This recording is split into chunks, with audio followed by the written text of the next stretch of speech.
তো hello guys, ২ number video নিয়ে চলে এলাম, পার্ট নাম্বার 2। তো ফার্স্ট রাউন্ড আমি একটা পোস্ট করেছিলাম যখন আমি রুম থেকে বেরোনোর আগে। একটা ভিডিও পোস্ট করেছি আর একটা ভিডিও নিয়ে চলে এলাম। ওটা হচ্ছে সেই একই সেম, মানে আমার রুম থেকে এয়ারপোর্ট অবধি যাওয়ার যে ভিডিওটা ছিল সেটা টোটালি ছিল আমার ১২ মিনিটের। তো আমি এই ভিডিওটা দুটো ভাগ করলাম, মানে ফার্স্ট পার্ট, সেকেন্ড পার্ট।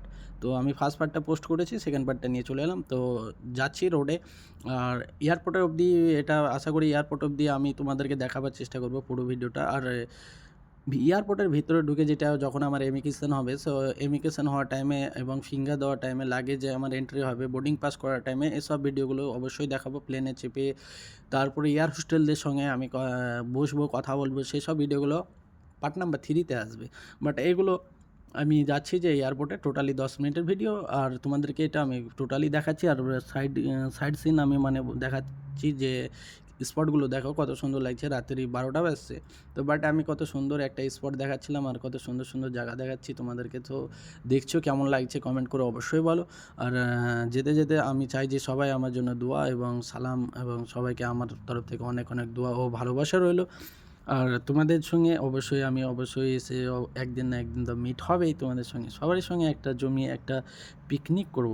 আর সবাই সঙ্গে একটা আমরা ট্যুর ট্রাভেলিং করব, সেটা হচ্ছে পুরী, ছোটোর মধ্যে, বাট আমাদের ইন্ডিয়ার মধ্যে। আর এই দেখো কী সুন্দর একটা সিন। আর এটা এয়ারপোর্ট, এখান থেকে মোটামুটি আর 10 মিনিট লাগবে। আর এখান থেকে আমরা 10 মিনিট যাচ্ছি। এটা হচ্ছে 120 স্পিডের রোড। আর এটা হচ্ছে তোমার একদম সোজা এয়ারপোর্টে যেয়ে লাগবে রোডটা। আর এয়ারপোর্টের পায়ে আরও রোড আছে, ওখান থেকে অনেক জায়গা ভাগ হয়ে যায়, বাট এখান থেকে এয়ারপোর্ট খুব সুবিধা আর খুব সৌন্দর্য এবং খুব ভালো লাগছিলো। তো আমি আফানকে দিয়েছিলাম ক্যামেরা করতে, তো ওই জুম করছে, ইয়ে করছে, ও করছে, ক্যামেরাটা ঠিকভাবে করতে পারেনি, তো তার জন্য সরি।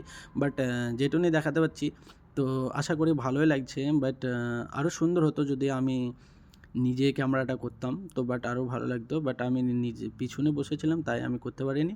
আর চলো এয়ারপোর্টে যেতে যেতে পুরো ভিডিওটা তোমাদেরকে দেখাবো, তবে ভিডিওটা না স্কিপ করে পুরোটাই দেখবে, তোমাদের কাছে আমার এটাই রিকোয়েস্ট। তো চলো দেখি, এই তো যাচ্ছি রোডে। আর পুরো ভিডিওটা আবার এয়ারপোর্টের, যেটা আমি ইমিগ্রেশন করার পরে আর যে এগুলো দেখানোর জন্য তোমাদেরকে পোস্ট করব, সেগুলো কিন্তু অবশ্যই দেখবে, ওইগুলো কিন্তু ভুলবে না। ওইগুলো একদম ভেরি ইম্পর্টেন্ট ভিডিও হবে। তো আমার ফ্লাইট হচ্ছে এখান থেকে রিয়াদ সিটি থেকে তোমার ভোর 3টের সময় ইমারাত এয়ারলাইন্স এখান থেকে সোজা চলে যাবে দুবাই, আবুধাবি, শারজাহাতে যে নামবো। ওইখানে যে ওয়েটিং আছে আমার 1 ঘন্টা 25 মিনিট। ওইখান থেকে আবার প্লেন আমাকে চেঞ্জ করতে হবে, মানে ইমারাত এয়ারলাইন্সে আছে, কিন্তু ওইখান থেকে আমাকে প্লেনটা চেঞ্জ করতে হবে। প্লেন চেঞ্জ করার পরে আমার ওইখান থেকে জার্কিন হবে টোটালি 4.5 ঘন্টা। বাট ওইখান থেকে আমি আবার ইমারাত এয়ারলাইন্সে চেঞ্জ করবো। ওইখান থেকে আমি ডাইরেক্টলি চলে যাবো আমি কলকাতায় আমি নামবো সন্ধে 5টার সময়। আর ওইখান থেকে আমাকে ড্রাইভ করবে আমার বাবা মা কিংবা আমার ভাই, নিজের কার আছে, সেই কারে আমি নিজেও অবশ্যই চলে যাব। বাট তার সঙ্গে আমি চলে এলাম এয়ারপোর্টের, মানে এয়ারপোর্টে আমি এন্ট্রি করে নিলাম, মানে এয়ারপোর্টের সীমা যেটা বলা যায়, সেটাতে আমি এন্ট্রি হয়ে গেলাম। আর এন্ট্রি হয়ে যাওয়ার পরে দেখতে পাচ্ছ এটা কিন্তু এয়ারপোর্টের ভিতরেই যাচ্ছে, বাট এইখান থেকে আর কোনো জায়গা যাচ্ছে না, এটা এয়ারপোর্টের ভিতরে এন্ট্রি হয়ে গেলাম। এবার এয়ারপোর্টে এইখান থেকে মোটামুটি যেতে গেলেও না হলেও তোমার এখনও মোটামুটি 10 মিনিট লাগবে এইখান থেকে, মানে অনেকটা রাউন্ড, মানে ঘুরে ঘুরে ঘুরে ঘুরে চলো দেখাচ্ছি তোমাদেরকে, দেখো। তো এই ফার্স্ট রাউন্ডটা পড়বে তোমার সৌদি এয়ারলাইন্স, মানে শুধু এটা হচ্ছে সৌদির মধ্যে এন্ট্রি থাকে, মানে আদার্স কান্ট্রি যায় না। মানে এটা হচ্ছে 5 টার্মিনাল 5। তো এটা হচ্ছে সৌদির মধ্যে এন্ট্রি হবে ফার্স্ট নাম্বার, তারপরে আসবে টার্মিনাল 4, টার্মিনাল 3, তারপরে 1, তারপরে 2।